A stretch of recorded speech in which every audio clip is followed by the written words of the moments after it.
So the resting membrane potential, what is it? It's simply the baseline of an action potential, and just like the name implies, what the voltage is when the neuron is resting and not doing anything. Now, if someone asked you the multiple choice question of what is the resting membrane potential, the answer would be -70 in most cases. Now, some pictures and graphs will show that the membrane potential is -60, and that's just because different neurons have different membrane potentials. So I just want to put that for clarification, just in case you ever saw that a graph had a resting membrane potential of -60, that it's not wrong, it's just that different neurons have different resting membrane potentials. So what exactly causes a resting membrane potential, right? So two different factors cause a resting membrane potential to occur. So the two reasons are the separation of ions across the cell membrane and the permeability of the membrane to different ions. So that sounds complicated, but let's break that down. So the separation of ions across the cell membrane simply means that the ions can't cross the cell membrane. So what does that mean? Why can't the ions cross the cell membrane? So ions, if you recall, are simply charged atoms that have electrons added or removed, like sodium plus or chloride negative, right? So what does that mean? So when you take away an electron, it charges, or if you add an electron, it charges the ion.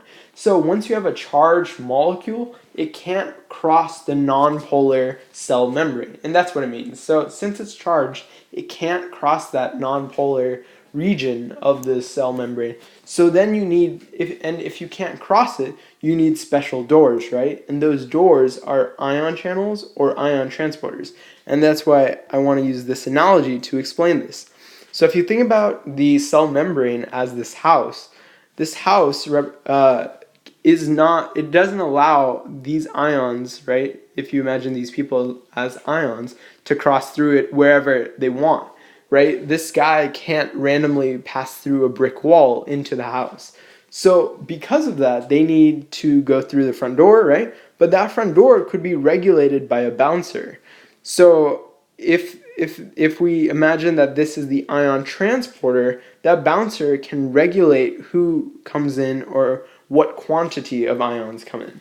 So because of that, that bouncer or that ion transporter can regulate the quantity of ions coming in and the frequency, right? So what happens if the ions just simply want to get in? Well, there are ion channels in the cell, right? So they're not regulated by anything. They're just simply open. So because of that, if they want, and if these people come across this window, they can freely come in or go out of the house if they want to, because nothing is in their way to stop them. And that's what the ion channels do. They simply provide a way for the ions to move without regulation. So that's the first part, separation of ions across the cell membrane. That's the first factor that creates the resting membrane potential. Now the second factor is the permeability of the membrane to different ions. Once again, that sounds complicated, but let's break that down. So the most important is the potassium permeability, but permeability just means the likelihood of the ion crossing into the cell, right? Or coming out of the cell. So if something's permeable, it means the ease of which something can get into the place. So that sounds a little abstract, right? So for example, let's use the house analogy again. So the permeability of the person into the house depends on what's available to that person. So if this guy is a potassium ion, right? If this guy's a potassium ion, he could either go through the ion transporter or the open windows, right? So in this case, since there's two open windows for potassium, but only one open window for sodium, that means that potassium has an easier time getting into the cell. So that means potassium is more permeable to the cell. Therefore, it will have a greater influence on who is in the house or who is in the cell. And because of that, that leads to potassium having greater influence on the resting membrane potential. Now, what affects potassium's movement, right? Why does it want to go in or out of the cell? Well, that is dependent on the concentration gradient or the electrical gradient. Once again, these are fancy terms for simple concepts. So the concentration gradient is simply high to low concentration, right? Everything in nature wants to go from a high concentration to a low concentration because that's how physics works. Everything wants to become homogeneous, or it wants to become distributed. So if there's a lot of stuff outside the cell, and there's only some stuff inside the cell, right? If there's 4 people outside and 1 person inside, well, now they want to come into the cell to make it more distributed. And that's all that means. They want to go from high concentration to low concentration. So everything becomes at equilibrium. The electrical gradient is, once again, a very simple concept, just opposites attract, right? So if there's a negative charge ion in the inside, then a positive charge wants to come inside too, because opposite charges attract each other. So hopefully those 2 factors make sense, and now let's put them all together into the form of a cell. So in general, the main 2 players for the resting membrane potential are sodium and potassium. They help create this resting membrane potential, especially potassium, right? As I explained, there's more holes for potassium, right? More channels. Therefore, potassium has a greater say in the resting membrane potential. And I'll make a video that goes more in depth about this, but I'll keep this video simple for the sake of explaining this initial concept to you. So, alright, so let's start off with the ion transporter, right? This is the bouncer I was referring to in my argument, or in my analogy. So this transporter, right, it pumps out 3 sodiums and pulls in 2 potassiums. So what does this do to the cell, right? So if we think about it just in a math sense, so if you take out 3 positive charges, right? So we can put that as -3 because we're removing 3 positive charges, right? And then let's add that to the 2 potassiums that we're putting into the cell. So if this is from the perspective of in the cell, we're taking out 3 sodiums, so that's -3, and then we're putting in 2 potassiums, so that's +2. This obviously makes -1, right? And we can already see that a separation of charge is occurring. Because if it was simply 3 sodiums and 3 potassiums, that would be 0, right? There'd be 0 charge separation. But because it's uneven, this creates a separation of charge, right? Because we have a difference of -1. Now, the thing is, even though that is important, and a main player, another main player are these leak potassium channels, as they are called in some instances. But these are the ion channels that allow potassium to freely come in and out of the cell. So, like I said, the 2 things that cause this are the concentration gradient and the electrical gradient. So, in the example of a real cell, right? Why would it come into the cell? Because there's proteins, right? So there's negative proteins inside the cell that attract this positive potassium. So that's why potassium would have a reason to come into the cell. The reason why potassium would come out of the cell is because of this sodium-potassium pump. So because it's pumping in so much potassium, right? This thing runs all the time, and if it constantly keeps pumping in potassium, that means there's going to be a high concentration of potassium in the cell, right? And like I said, everything wants to go from high to low. So if this transporter keeps on pumping in a huge amount of potassium all the time, well, then the inside of the cell will have a ton of potassium, and it'll always go from high to low, so then it'll come out of the cell. So these are the 2 forces that cause potassium to move in and out of the cell.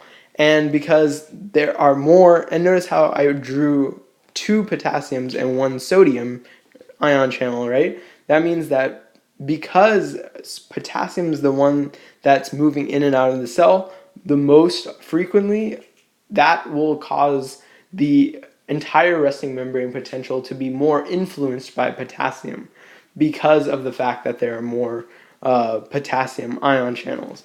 And now don't think that there's only two, right? This is just an illustration showing you that there's way more potassium channels, ion channels, than sodium ion channels. But potassium ion channels do play a greater role because of the fact that there are a larger quantity of potassium. So just to recap, the sodium potassium pump keeps pumping in the high amount of potassium ions. Because of that, there's a high concentration inside the cell, and that will cause it to move outwards. However, they will also come inwards because of the negative proteins that are located within the cell. So, so that's the main reason why the resting membrane potential is dependent on potassium, just because there are a larger quantity of potassium ion channels. So I think I've covered that. I've repeated myself enough to hopefully get that point across. But also on tests, what they'll do is they like to ask you about general ion concentrations, because that's also really important for the resting membrane potential. So the first part was explaining to you the general concept of what influences the negative 70 number, right? And the main player is the potassium. But there are other factors that affect that number, the negative 70. And I'll explain that in a different video. But the other ions outside the cell do play a large role, or they do play a role in regulating the exact voltage of the resting membrane potential. But on an exam, if they ask you a conceptual question about the general ion concentrations, you just have to know this graph, right? So in general, sodium, right? Sodium, chloride, and calcium, they all have low concentrations inside the cell. However, they have high concentrations of sodium, chloride, and calcium outside the cell, right? And like I said, since this transporter keeps pumping in a lot of potassium, well, that means that there's a high amount of potassium inside the cell, just like there's a high amount of proteins inside the cell. And there's a reason for that. See, since the proteins, since they're so large that they can't actually pass out of the cell, they stick inside the cell because they're too big to move out. And so there's a reason why there's a high number of negative proteins inside the cell, and that's just simply because they're too big to get out.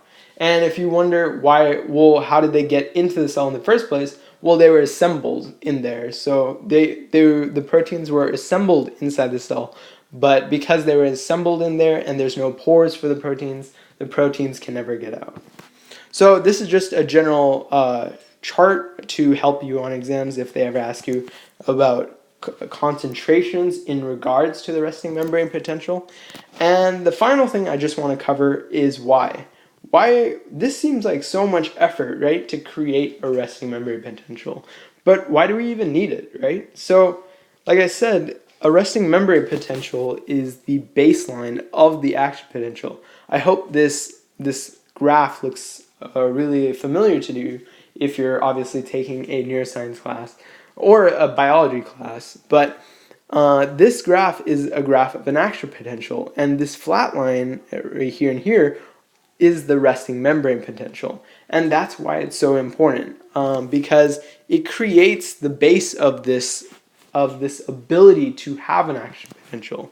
And that's so important because we can send a message. The entire point of the resting membrane potential is the ability to build a system so that we can send a message, right? So the overlying concept, right? The overlying concept of why we have resting membrane potentials and that help generate an action potential is hopefully explained by this analogy. So if we had a generator, right, and so we artificially pumped water up into a well that's high off the ground, right? So let me make that clear. This is way off the ground, right? And so we artificially pumped it up, and so it's stuck in here, right? So at any time, this is the resting membrane potential. It's ready to go. So all we have to do is send the signal, and then it opens. The water falls out naturally because of gravity, right? Or in this case, because of natural forces. When we open up the ion pores in the cell membrane, the ions naturally flow because of the gradients, and they create something, right? So in this case, they can generate electricity, which can send a message, or in the case of a neuron, they can generate an action potential, which can send a message. So that's the entire point, right?